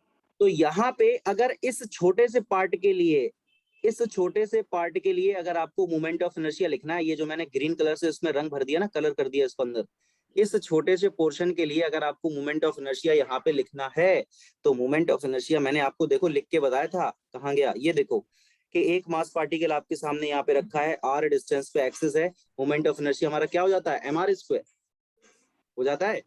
तो यहाँ पे मोमेंट ऑफ इनर्शिया हमारे सामने कितना निकल के आ जाएगा, बताइएगा क्या होगा मोमेंट ऑफ इनर्शिया यहाँ पे। अगर आप मोमेंट ऑफ इनर्शिया यहाँ पे लिखना चाहते हैं तो क्या लिखेंगे बताओ? मास कितना है, dm, मास कितना है dm, और r स्क्वायर यानी मास का एक्सिस से डिस्टेंस, और एक्सिस से डिस्टेंस कितना है, x है, यानी x square, something like this. इस तरह से आप लिखोगे कि नहीं, बताओ? Yes sir. अब जब हम ये छोटे से मास के लिए लिख रहे हैं मोमेंट ऑफ इनर्शिया, तो मोमेंट ऑफ इनर्शिया के लिए भी हमें डी लगाना होगा, डी आई लिख सकते हैं उसको, D I is equal to D M into x square. क्या इतनी बात आपको समझ में आई? कोई डाउट तो नहीं आ रहा? No sir, got it. Okay कोई भी डाउट है तुरंत पूछना, क्योंकि थोड़ा सा टेक्निकल है।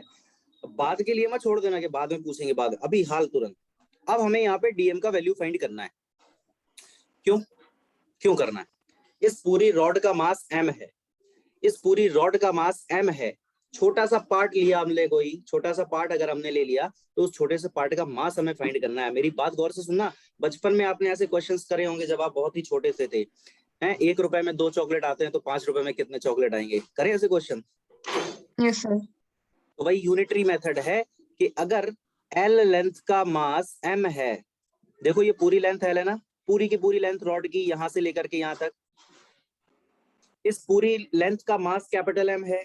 तो अगर L लेंथ का मास m है, तो यूनिट लेंथ का मास कितना हो जाएगा? m upon L। होगा कि नहीं? Yes sir. बचपन में करे होंगे ऐसे क्वेश्चन कि अगर 5 रुपए में 10 चॉकलेट आए हैं, टॉफी आई है कोई भी, तो 1 रुपए में कितनी आएंगी? तो 10 अपॉन 5। तो वही कर दिया, तो यूनिटरी मेथड। तो यूनिट लेंथ का मास अगर m अपॉन L है, तो हमारे पास जो लेंथ है बच्चे वो कितना है? dx। तो dx लेंथ का मास कितना हो जाएगा? m upon L into dx। यही तो हो जाएगा। Yes sir. ये चीज समझ में आई कि नहीं आई? Got it sir. बहुत अच्छी बात है अगर ये चीज आपको समझ में आ गई। तो dx लेंथ का मास आ गया है m upon L into dx।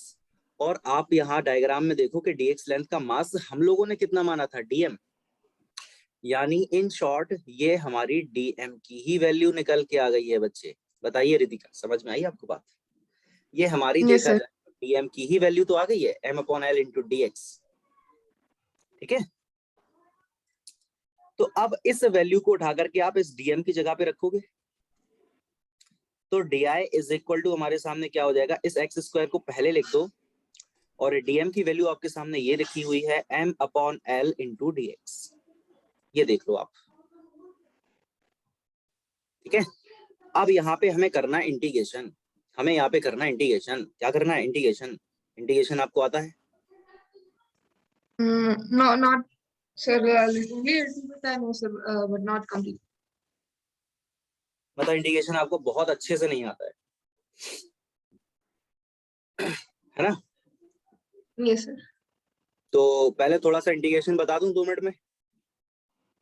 Okay sir. 2 minute लगता है मुझे, तो टाइम ज्यादा लगता नहीं चीजों में। सुनो, इंटीग्रेशन की अगर हम लोग बात करते हैं, थोड़ा जल्दी जल्दी बताऊंगा इसको, ठीक है? तो आप समझ लेना बस थोड़ा सा, क्योंकि ये ओके टॉपिक के बाहर की चीज है हमारे भाई। टॉपिक हमारा कुछ और है और ये टॉपिक कुछ और है, इसलिए मैं जल्दी जल्दी इसको बता दूंगा। इंटीग्रेशन हमारे 2 टाइप के होते हैं। एक होता है हमारा इनडेफिनेट इंटीग्रेशन, एक होता है हमारा इनडेफिनेट इंटीग्रेशन, और एक होता है हमारा डेफिनेट इंटीग्रेशन। नाम से क्लियर है उनका वर्किंग। इनडेफिनेट इंटीग्रेशन का मतलब है कि ऐसा इंटीग्रेशन निकल के आएगा जो डिफाइंड नहीं होगा, फिक्स नहीं होगा कोई भी। और डेफिनेट में क्या हो जाएगा? एक ऐसा आंसर निकल के आएगा जो फिक्स होगा, मतलब कोई भी नंबर आ सकता है। इसमें क्या आएगा? कोई भी एक नंबर आएगा, या नंबर नहीं आएगा तो कोई भी कांस्टेंट आएगा, मतलब कुछ ऐसा आएगा जो फिक्स है, जो बदल ना रहा हो। लेकिन यहाँ पे कुछ इंटीग्रेशन ऐसा निकल के आएगा जो बदल सकता है, अलग अलग चीजों पे अलग अलग होगा, वेरिएबल ऐसा कह दो आप। यहाँ पे इंटीग्रेशन में कोई भी लिमिट नहीं होती है, नो लिमिट। और यहाँ पे इंटीग्रेशन में लिमिट होती है, लिमिट होती है, यहाँ पे बिल्कुल होती है। इंटीग्रेशन करते कैसे हैं? फॉर्मूला उसका क्या हो जाता है? जैसे x की पावर n इंटू डी लिखा है, तो इसका इंटीग्रेशन हम लिखते हैं x की पावर में n+1 अपॉन n+1, और साथ में चिपका देते हैं एक कांस्टेंट, साथ में चिपका देते हैं एक कांस्टेंट। ओके। लेकिन यहाँ पे लिमिट होती है, यहाँ पे हमको पता है लिमिट होती है, तो यहाँ पे लिमिट होती है, तो इसके लिए इंटीग्रेशन जब आप करोगे तो क्या हो जाएगा? a से b तक लिमिट है। ठीक है, तो यहाँ पे आप इंटीग्रेशन करोगे तो क्या लिख सकते हो? x raise to power n+1 upon n+1, बिल्कुल सही है, और लिमिट भी तो है, लेकिन यहाँ पे a से b तक। यहाँ पे b को हम लोग बोलते हैं अपर लिमिट, और a को हम लोग बोलते हैं लोअर लिमिट। ठीक है, ऑब्वियस सी बात है कि ये जो लिमिट है वो x की ही है, क्योंकि x के रिस्पेक्ट में इंटीग्रेशन हो रहा है, तो इसकी वैल्यू हम x में ही रखेंगे। तो पहले रखते हैं अपर लिमिट, x की जगह पे आपने पहले रखा अपर लिमिट, तो हो जाएगा b raise to power n+1 upon n+1 as it is. फिर लगाते हैं माइनस, अब यहाँ पे क्या हो जाएगा, a की वैल्यू रखो आप, x की जगह a रख दो, तो a की पावर n+1 और अपॉन में क्या निकल के आ जाएगा n+1। बताइए, ये होता है इंटीग्रेशन। Okay sir. अब जैसे मैं यहाँ बीच में कुछ एक दो एग्जाम्पल करके आपको दिखा देता हूँ जिससे आपको समझ में आ जाए। जैसे i इज इक्वल टू लिखा है x² dx, इसका इंटीग्रेशन करना है तो क्या हो जाएगा बताओ। जो भी पावर है उसमें एक ऐड कर दो और अपॉन में भी एक ऐड कर दो और प्लस का लगा दो, कांस्टेंट, आंसर आ गया इंटीग्रेशन। बस बात खत्म। ठीक, तो ये कौन सा इंटीग्रेशन है, ये इनडेफिनेट है। क्यों? क्योंकि इसमें x आ रहा है, x तो कुछ भी हो सकता है, 0 1 2 3 -1 -4 कुछ भी हो सकता है ना x। Yes sir. लेकिन अगर इसी इंटीग्रेशन में यहाँ पे लिमिट लगी होती, मान लो x² और dx है और लिमिट होती आपके सामने 0 से 1 तक, कोई भी लिमिट हो सकती है, वो तो गिवन होगी क्वेश्चन में। तो यहाँ पे आप क्या करोगे, पहले तो आप उसको इंटीग्रेट कर ही लोगे, x³/3। अब हम कांस्टेंट नहीं लगाएंगे जब लिमिट है, लिमिट 0 से 1 तक है। अब क्या करोगे, आप लिमिट रखोगे, तो पहले x की जगह 1 रखोगे तो 1 का क्यूब/3, तो 1/3 आएगा, और फिर 0 रखोगे तो 0, यानी फाइनली बचा क्या, 1/3। ये तो बचा। Yes sir. तो 1/3 क्या है, एक नंबर है, एक कांस्टेंट है, बदलता है क्या? No sir. तो इसीलिए जब लिमिट होती है तो उसको हम लोग कहते हैं डेफिनेट इंटीग्रल, यानी ये देखो फिक्स आया, डेफिनेट है, कोई फिक्स चीज आ गई। और ये इनडेफिनेट का मतलब होता है जो x के टर्म्स में आ जाए, जो फिक्स ना हो। क्लियर हो गया ये इंटीग्रेशन? बस इतना सा इंटीग्रेशन होता है। आ जाए अपने टॉपिक पे वापस। Okay sir. तो अब यहाँ पे देखो आप, मास जो है वो कांस्टेंट रहेगा, लेंथ जो है रॉड का वो कांस्टेंट रहेगा, तो m/l को हम इंटीग्रेशन के बाहर उठा के ला सकते हैं। तो m/l को इंटीग्रेशन के बाहर उठा के ले आओ आप, तो क्या हो जाएगा हमारा। अच्छा, ये डी का इंटीग्रेशन, तो यहाँ पे i लिख दूं मैं। डी का इंटीग्रेशन मैंने i लिखा, कैसे पता चला?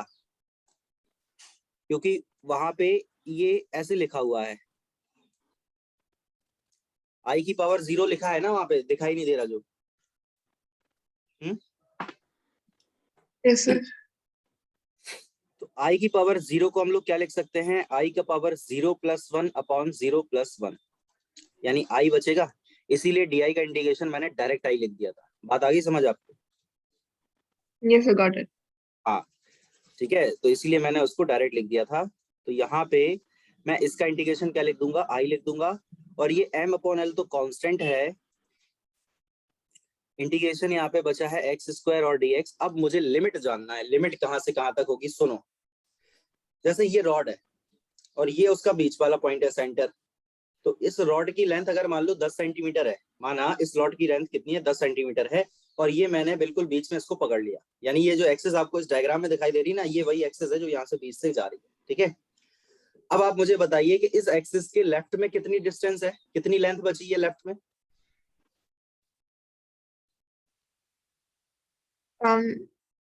अरे पूरा ये 10 है, पूरा ये यस 10 है, सर। उसको बीच में से आपने पकड़ा, तो इसके लेफ्ट में कितनी लेंथ है ये?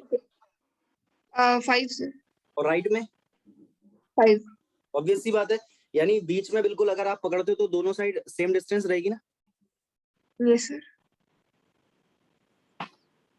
तो अगर यहाँ पे लेंथ हमारे पास रॉड की L है, तो इस L के लेफ्ट में कितना पोर्शन है बताइएगा? L/2 sir. L/2। और इस रॉड के राइट में कितना पोर्शन है? Same L/2 sir. L/2। लेकिन अब अगर लेफ्ट में भी L/2 है, राइट में भी L/2 है, तो हमें ये पता कैसे चलेगा कि लेफ्ट में कौन सा है, राइट में कौन सा है? क्योंकि है तो दोनों L/2। बात समझ पा रहे हो भाई, दोनों ही L/2 है, तो हमें ये पता नहीं चल रहा ना इसमें लेफ्ट वाला कौन सा है, राइट वाला कौन सा है। तो एक काम करें, लेफ्ट वाले को माइनस साइन से शो कर दें। Okay sir. तो माइनस से हमें ये पता चल जाएगा कि ये लेफ्ट में, इसका मतलब यहाँ पे जो लिमिट है वो कहां से कहां तक हो जाएगी, -L/2 से +L/2 तक। कोई डाउट है बता दो, अभी भी मौका है, बता दो। No sir. क्लियर है एवरीथिंग? Yes sir. देखो, दो तरह के क्लियर होते हैं, क्लियर होते हैं दो तरह के। एक क्लियर होता है जो साफ हो जाए बिल्कुल, सब सब सब साफ हो गया, सब खत्म हो गया, और एक क्लियर होता है जो समझ में आ जाए। तो आप समझ लो आपको कौन सा वाला क्लियर है, कौन सा वाला क्लियर है बताओ। Sir, I've understood what you have told, sir, but I have to go through it once again so that I'll remember it all. मतलब वो वाला क्लियर तो नहीं है सब खत्म हो गया सर, अब सर कुछ नहीं आ रहा अंदर, दिमाग बिल्कुल खत्म हो गया, ऐसा तो नहीं है? No, sir, not like that, sir. हाँ, क्योंकि 1.5 घंटे हो चुके हैं अपन को लगभग। फिजिक्स बच्चों को इतना झेलता नहीं है। m/l, और ये एक्स स्क्वायर की अगर हम लोग यहाँ पे बात करेंगे तो बताओ आप मुझे बताओ एक्स स्क्वायर का इंटीग्रेशन क्या होगा, आप मुझे बताएंगे, मैं नहीं बताऊंगा, आप बताओ, बताइए क्या होगा।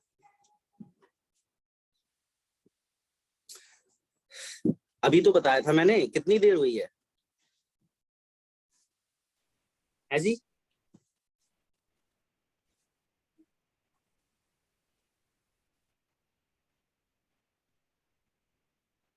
हाँ, एक सेकंड रुको, एक सेकंड रुको, एक सेकंड रुको।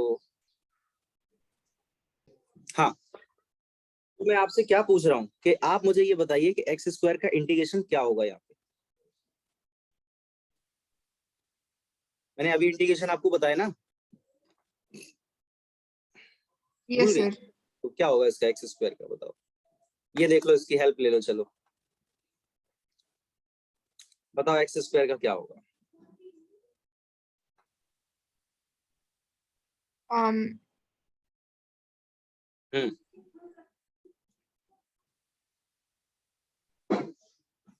अरे जल्दी बताइए, इतना वक्त नहीं लगना चाहिए। अरे मैंने आपसे सिंपल सा ये बोला है कि जो भी पावर है हमारे पास, उस पावर में एक ऐड कर दो और अपॉन में एक ऐड कर दो, बात खत्म हो गई, इंटीग्रेशन हो गया। यही तो हो रहा है यहाँ पे, परमानेंट n+1 अपॉन n+1। देखो पावर n थी तो n+1 ही तो हो रहा है, और क्या हो रहा है, इतना क्या सोचना उसमें है। अब बताओ क्या okay. होगा एक्स Yes, sir. स्क्वायर का। Sir, is it x by x to the power 3 by 3, sir? हाँ, तो यहाँ पे जो इंटीग्रेशन है वो कितना हो जाएगा, x³ अपॉन 3, और ये लिमिट जो है वो हो जाएगी हमारी -l/2 से लेकर के +l/2 तक, ठीक है। Okay. -l/2 से लेकर के +l/2 तक। अब आप मुझे एक चीज बता दो कि इसमें लिमिट गिवन है आपको, ये डेफिनेट इंटीग्रल है या इनडेफिनेट है, ये डेफिनेट है या इनडेफिनेट है, ये बताओ। Sir, it's with the limit, so it is indefinite, sir. बहुत बढ़िया, देखो कौन सा है बताओ, कौन सा है बताइए। Definite, sir. Sorry, sir. दो ही ऑप्शन थे आपके पास, या तो डेफिनेट होगा या इनडेफिनेट होगा। एक बार आपने बताया इनडेफिनेट, दूसरी बार बताया डेफिनेट, बहुत। तो यहाँ पे जब हमारे पास लिमिट अब आ चुकी है तो इस लिमिट को रखना है, बस हमारा काम हो जाएगा। लिमिट कैसे रखते हैं ये मैंने आपको बता दिया है, पहले रखते हैं अपर लिमिट और फिर उसके बाद रखते हैं लोअर लिमिट। तो i = हमारे सामने आएगा m/l, तो कांस्टेंट है, लिमिट रखो। तो x³, अच्छा ये 3 जो है उस कांस्टेंट है, उसको बाहर निकाल दो, 3 को, ये 3 बाहर निकाल दिया हम लोगों ने, कांस्टेंट है ना, नंबर है। तो x की जगह आप l/2 रखोगे तो क्या हो जाएगा, l³/8 होगा कि नहीं, क्योंकि 2 का पावर 3 हो जाएगा। फिर आप माइनस लगाओगे, फिर x की जगह आप -l/2 रखोगे तो माइनस का ही आएगा, इसलिए यहाँ पे बीच में हो जाएगा प्लस का l³/8। ये चीज समझ में आई मैंने क्या करा? Yes, sir. तो i क्या हो जाएगा हमारे सामने, m/3l, और यहाँ पे ये लिख सकते हैं इसको 2l³/8, ठीक है। ये 2 से कैंसिल हो जाएगा 4 टाइम्स, एक l से ये कैंसिल हो जाएगा 2 बार। तो यहाँ जो मोमेंट ऑफ इनर्शिया हमारे सामने निकल के आएगा वो कितना आएगा, 1/12 ml², 1/12 ml²। ये हमारा मोमेंट ऑफ इनर्शिया होता है रॉड के लिए, और कहाँ से होता है, इसके सेंटर ऑफ मास से जो एक्सिस गुजर रही हो उसके अबाउट। बताइए कोई डाउट है? ये पूरा मैंने डेरिवेशन आपको प्रॉपर वे में एक तरीके से समझा दिया। Yes, sir. Sir, can you repeat again how the 8 came here, sir? क्या रिपीट करना है मुझे? How the 8 came here in like in divided by L³? Divided by l³ कहाँ है, l³ No, का sir. डिवाइड कहाँ? L³ divided by 8, sir. In that, अच्छा ये, how did the 8? Yes, हाँ sir. हाँ, ओके, नो इशू। सुनो, यहाँ पे हमारे सामने क्या लिखा हुआ है, जैसे x³ लिखा है और लिमिट है हमारे सामने l/2 से लेकर के l/2 तक, यही तो है लिमिट। Yes, sir. तो आपने x की जगह पे ये L/2 रखा तो L/2 की पावर 3 हो गई ना। Okay, minus okay, sir. लगाया फिर आपने x की जगह -L/2 लगा लिखा और फिर इसका क्यूब हो गया, तो ये हमारा आएगा L3/8 और ये वाला माइनस, और ये माइनस की पावर 3 है तो माइनस एक और बचेगा तो ये प्लस रहेगा, L3/8 फिर से आ गया, ये आया इस तरह से। Okay, sir. तो कोई डाउट तो नहीं है बच्चे आपको? No, sir, got it. Got it ना, वेरी नाइस। तो ये मोमेंट ऑफ इनर्शिया जो ml²/12 हम लोगों ने फाइंड करा है, ये हम लोगों ने निकाला है एक रॉड के लिए जो एक एक्सिस के अबाउट, जो एक्सिस उसके सेंटर ऑफ मास से होके गुजर रही है, ठीक। Yes, sir. अब हमको मोमेंट ऑफ इनर्शिया यहाँ पे निकालना है किसके लिए, सुनो मैं पहले डायग्राम बना दूं फिर मैं आपको समझाता हूं।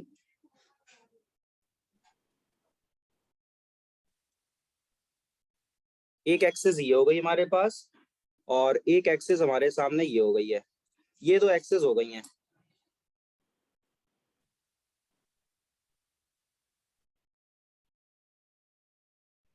हाँ, और एक रॉड है ये एक रॉड है, वैसी रॉड है जैसी अभी बनाई थी हम लोगों ने, ये एक रॉड हो गई और ये हो गया इसका सेंटर ऑफ मास, ये पॉइंट क्या है इसका सेंटर ऑफ मास है। तो इसके अबाउट मोमेंट ऑफ इनर्शिया अभी हम लोगों ने फाइंड करा है। वैसे मान लो कि अगर इसका मास m है और इस पूरे रॉड की लेंथ अगर l है, तो इस एक्सिस के अबाउट सेंटर ऑफ मास के अबाउट मोमेंट ऑफ इनर्शिया अभी हम लोगों ने फाइंड किया ना, जस्ट अभी कितना आया था, कितना आया था?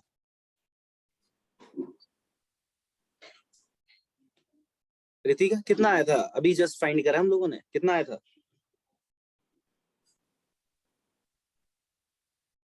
अरे कहाँ गई, आवाज आ रही है?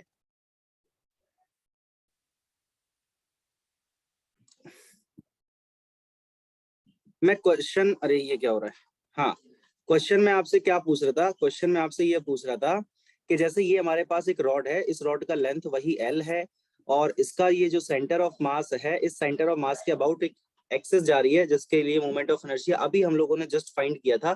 तो अब आप मुझे ये बताओ कि इस एक्सिस के अबाउट मोमेंट ऑफ इनर्शिया हम लोगों ने कितना फाइंड किया था, अभी जस्ट फाइंड किया था, अभी अभी अभी। तो Yes, याद sir. हाँ देखो One ये second. कितना फाइंड किया था, ये देखो आप,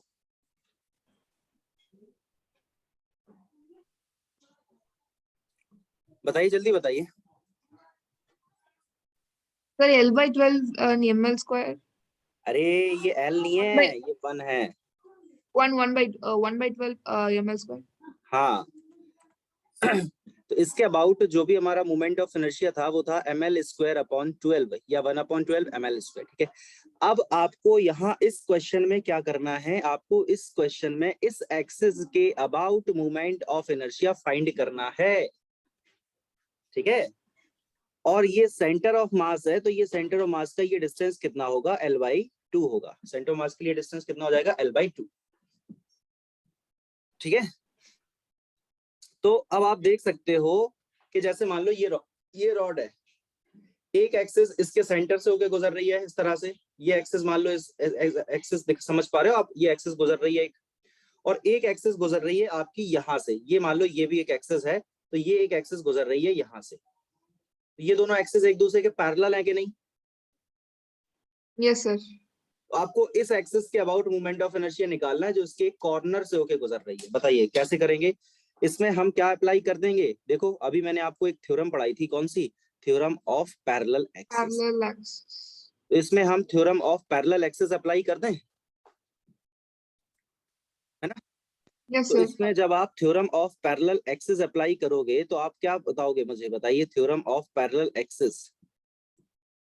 इसके लिए अगर आप थ्योरम ऑफ पैरेलल एक्सिस यहाँ पे अप्लाई करते हो तो क्या आएगा, I = ICM और प्लस MD² होता है।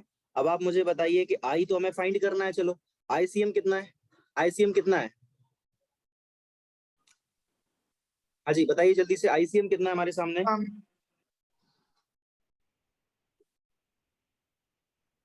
ये ICM ही तो लिखा है, ये क्या लिखा है देखो ना गौर से, क्या कर रही हो? ये सेंटर ऑफ मास जो है, yes sir, हाँ तो यही तो है ICM। कितना हो गया? ml square by 12. हाँ, तो ये हो जाएगा ml square upon 12 plus m तो एज इट इज रहेगा, और d कितना होगा? d का मतलब क्या होता है? दोनों एक्सिस के बीच का डिस्टेंस। तो दोनों एक्सिस के बीच का डिस्टेंस यहाँ पे कितना है? Sir, L by 2. L/2, और उसका होना स्क्वायर, तो क्या हो जाएगा? ये L स्क्वायर अपॉन 4, ये हो जाएगा L square upon 4। Yes sir. तो I इज इक्वल टू, यहाँ पे आप चाहो तो 12 LCM ले लो और ml स्क्वायर को आप कॉमन ले लो, ठीक है? तो क्या आ जाएगा ये बताइए आप? ये 1 हो जाएगा और ये कितना हो जाएगा? 3 हो जाएगा। तो ये 3 और 1 4, और 4 से इसको कैंसिल करोगे तो 3 टाइम्स हो जाएगा। तो फाइनली जो मोमेंट ऑफ इनर्शिया निकल के आएगा वो आएगा ml स्क्वायर अपॉन 3। यहाँ पे जो मोमेंट ऑफ इनर्शिया निकल के आएगा वो कितना आ जाएगा? ml square upon 3। ये मोमेंट ऑफ इनर्शिया निकल के आया है इस एक्सिस के about. Any doubt? No sir. Clear हो गया? Yes sir. Very good. तो यहाँ पे हम लोगों ने ये मोमेंट ऑफ इनर्शिया फाइंड कर लिया है, तो आपको ये समझ में आ गया होगा। अब हम कुछ मोमेंट ऑफ इनर्शिया की यहाँ पे ये बात कर लेते हैं। ये देखो आप, मोमेंट ऑफ इनर्शिया, आपको यहाँ पे कुछ स्पेशल मोमेंट ऑफ इनर्शिया दिखाई देंगे, ठीक है? जैसे अभी हम लोगों ने बात करी है रॉड के मोमेंट ऑफ इनर्शिया की। अभी आपने देखा रॉड का मोमेंट ऑफ इनर्शिया हमने निकाला उसके सेंटर से। ये देखो एक एक्सिस है जो उसके सेंटर से ही तो गुजर रही है, तो इसके अबाउट मोमेंट ऑफ इनर्शिया यहाँ पे क्या है? देखो ml स्क्वायर अपॉन 12, इसी का डेरिवेशन करा था हमने, ठीक है? Yes sir. और अभी हम लोगों ने एक एक्सिस ऐसी जो उसके किनारे से होके गुजर रही है, यहाँ पे टेंजेंशियली बिल्कुल, इसके अबाउट भी मोमेंट ऑफ इनर्शिया हम लोगों ने फाइंड किया। तो ये मोमेंट ऑफ इनर्शिया हम लोगों ने निकाल लिया है ml स्क्वायर अपॉन 3। अभी तो निकाला, ये देखो आप, यही तो निकाला ml स्क्वायर अपॉन 3, ठीक है? ओके। अब सॉलिड स्फीयर का मोमेंट ऑफ इनर्शिया मैंने आपको बताया 2/5 mr स्क्वायर होता है। सॉलिड स्फीयर का मोमेंट ऑफ इनर्शिया मैंने कहाँ बताया था, कहाँ गया? ये देखो, ये हमारे सामने सॉलिड स्फीयर का moment of inertia 2/5 mr square होता है ना। तो सॉलिड स्फीयर का मोमेंट ऑफ इनर्शिया भी मैंने आपको बता दिया है ना? और ये देखो स्फेरिकल शेल, स्फेरिकल शेल का मतलब क्या होता है? हॉलो स्फीयर है ना? शेल का मतलब क्या हो जाता है? हॉलो स्फीयर है। तो हॉलो स्फीयर के लिए मोमेंट ऑफ इनर्शिया कितना हो जाता है? 2/3 mr स्क्वायर। 2/3 mr स्क्वायर, ये हो जाता है शेल के लिए मोमेंट ऑफ इनर्शिया, ठीक है?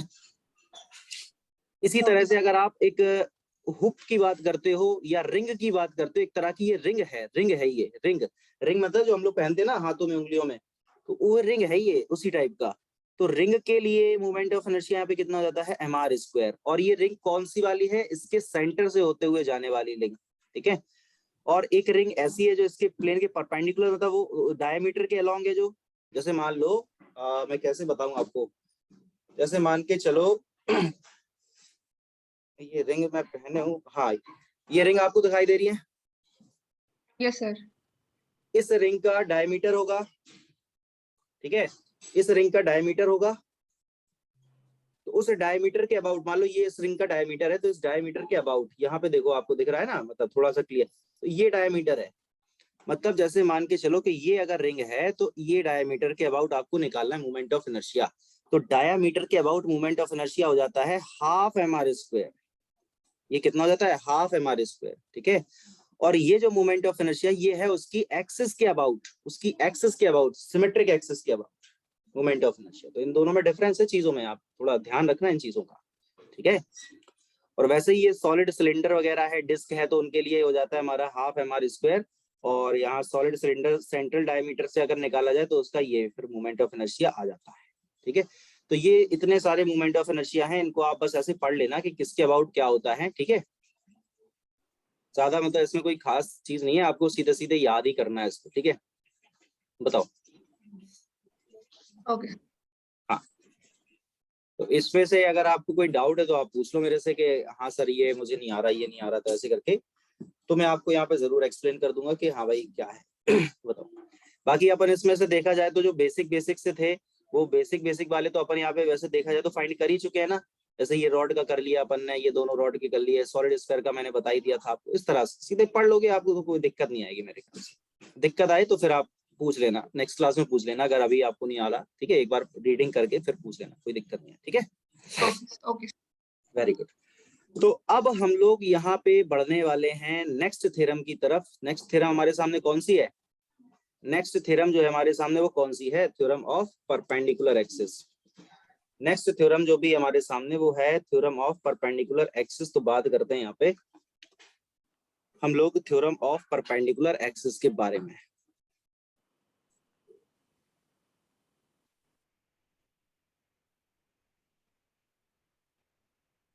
Theorem of perpendicular axis.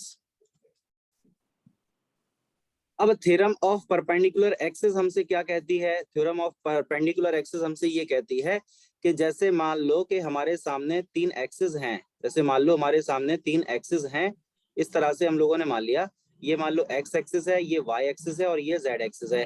अच्छा, आपको ये बात पता है कि जो भी एक्सिस वगैरह हम लेते हैं वो हमेशा एंटी क्लॉकवाइज होती हैं? क्या इस बारे में आपको पता था?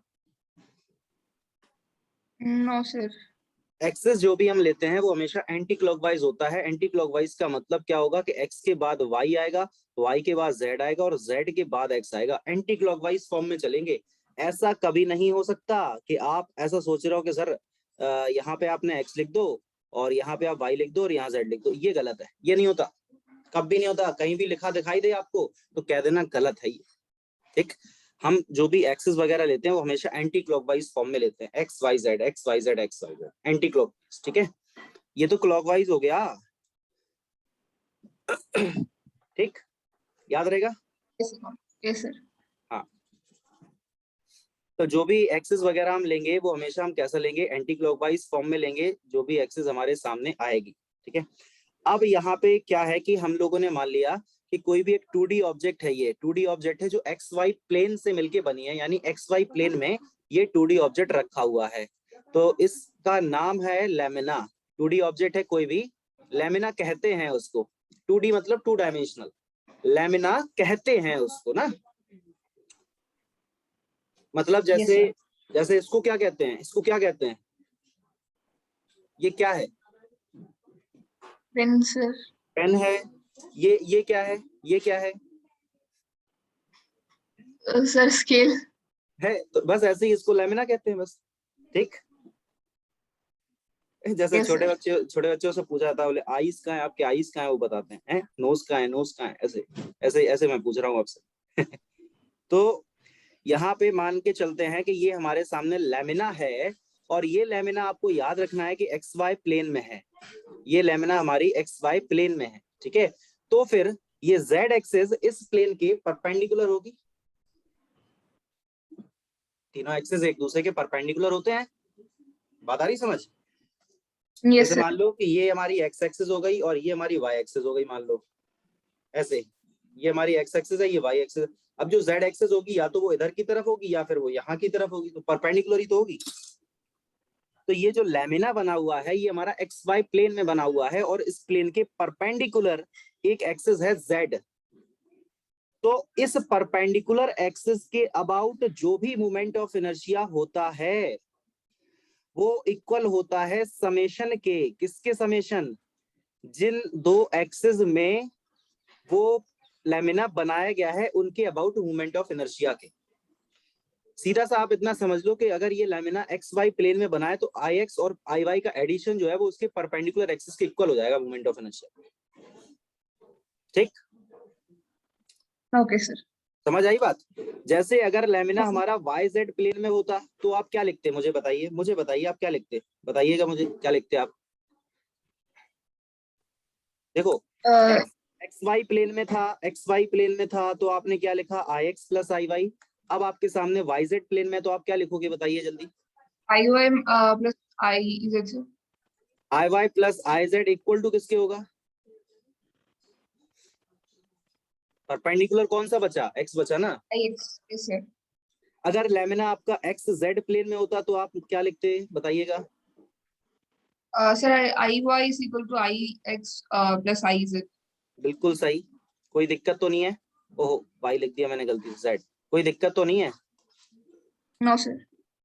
तो इस तरह से मोमेंट ऑफ इनर्शिया से रिलेटेड हमारे सामने जो भी थ्योरम्स थी वो हम लोगों ने यहाँ पे कवर कर ली है। मोमेंट ऑफ इनर्शिया से रिलेटेड हमारे सामने यहाँ पे जो भी थ्योरम थी वो भी हम लोगों ने कवर कर ली है, ठीक है।